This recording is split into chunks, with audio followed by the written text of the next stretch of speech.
তিন শ্রেণীর ব্যক্তির জন্য ধ্বংস, লাআনত বা অভিশাপ। এক শ্রেণী হচ্ছে যারা নিজের বৃদ্ধ পিতামাতাকে পেয়েছে কিন্তু পিতামাতার খেদমত করে জান্নাত লাভ করতে পারে নাই, তাদের জন্য ধ্বংস। আর এদের সংখ্যা দিন দিন বাড়ছে, এই জেনারেশনের সংখ্যা দিন দিন বাড়ছে যারা পিতামাতার খেদমত করতে চায় না।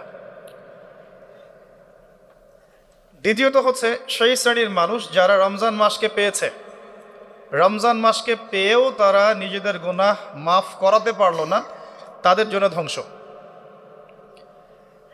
তৃতীয় শ্রেণী হচ্ছে তারা যাদের সামনে রাসূলুল্লাহ সাল্লাল্লাহু আলাইহি ওয়াসাল্লামের নাম উচ্চারিত হয়েছে কিন্তু রাসূলের নাম শুনে তারা দরুদ পাঠ করেন নাই। এই তিন শ্রেণীর ব্যক্তির জন্য রাসূলুল্লাহ সাল্লাল্লাহু আলাইহি ওয়াসাল্লাম ধ্বংসের দোয়া করেছেন। আমরা আল্লাহর কাছে দোয়া করি, আল্লাহ পাক আমাদেরকে এই তিন শ্রেণীর অন্তর্ভুক্ত না করুন।